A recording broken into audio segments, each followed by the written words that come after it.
several moments. No matter how many times it happened, I was never prepared for the onslaught of their emotions. "Thank you," Nico called through the door, then he walked away. After washing and brushing my teeth, I returned to my room. When I had first moved in, I had a queen-sized bed and a dresser. Now, a custom double king bed took up half of the room, and my 3-drawer dresser had been replaced by a huge dresser with 9 drawers. Reese sat alone on my bed, his hair much longer than when I had met him.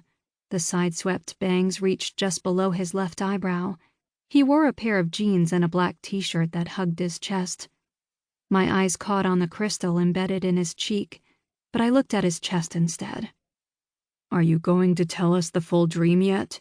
he asked, a scowl pulling his eyebrows together. I wasn't ready to tell them that the 4 of them were defeated in the dream. They all assumed something had happened by the way I cried and clung to them the first few times. Turning, I dug through the dresser for clothes without replying. He sighed and left the room, a cloud of worry and anger surrounding him and flowed down our bond. He quickly shut down the bond, which made me stumble and slide to my knees on the carpet. That did hurt. It took me a moment to compose myself, stand and find my clothes. Once I finished getting dressed and ready, I walked out of my apartment, down the stairs, and out to the waiting black SUV. Overhead, the bright blue sky felt too cheerful for my dark mood. Darren and Martin stopped talking when I climbed into the front passenger seat, and Darren looked out his window in the back, giving me the cold shoulder. I checked our bond, and it was open. So why was he mad? "Hello, beautiful," Martin said before putting the car in drive. "Morning," I replied, and looked out my own window. The drive to the pack was tense and silent. I jumped out before Martin put the SUV in park and marched to the house. Darren didn't follow. Dan opened the door before I made it to the house. He smiled wide and said, "There's my girl." He took 2 steps to close the distance and pulled me into a tight hug. It made me feel loved and safe, just like an alpha should. "Hi, Dan," I whispered. He pushed me out to arm's length and scowled.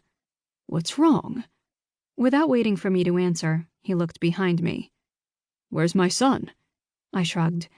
"In the car still, probably." "Are you two fighting?" he asked. I sighed. "I don't know. He's giving me the silent treatment and I didn't do anything. Well, that I can think of." "Did you seal your mating bond yet?" Dan asked softly. "No," I admitted. "But we just haven't had time. I've been working a lot, and he's been at a lot of meetings with you." "Have you sealed it with any of them?" I blushed and looked at my feet. "No." "Are you having second thoughts?" "No!" I snapped and looked up to meet his eyes. "Not at all." Not that I could, anyway. We were technically mates now, but each clan had different ways of sealing the bond. I hadn't sealed the bond with any of them to fully become their mate. "Do they know that?" Dan asked, a knowing look in his eyes. They should," I said and sighed, looking back down.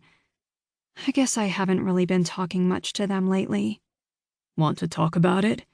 "It's a dream I keep having." "The same one?" "Same exact one." "And they die?" I met his eyes again. "What?" He smirked. "He told me you were having a reoccurring dream and you weren't telling them the full story." "What if it's a premonition?" I asked and gulped. "It could be." I groaned. "Dan, that's not reassuring." He draped his arms around my shoulders and steered me towards the gymnasium. "You need to tell your mates what you see. They need to know so that they can prepare for it, just in case it is a premonition." I hated talking about it. My anxiety spiked, and I always cried. "Fine," I whispered, resigned to do as he said. If it was a premonition, they could prepare better by knowing what happened in the dream. He pushed open the door, and the sounds of the basketball game inside blasted out to greet us. Many pack members sat in the stands, watching the other pack members playing basketball. Dan led me to the stands, pulling me down to the bench beside him. A few teenagers scooted closer to Dan, talking to him about their schooling. He was so loved by his pack. It made me smile to see him interacting with the younger.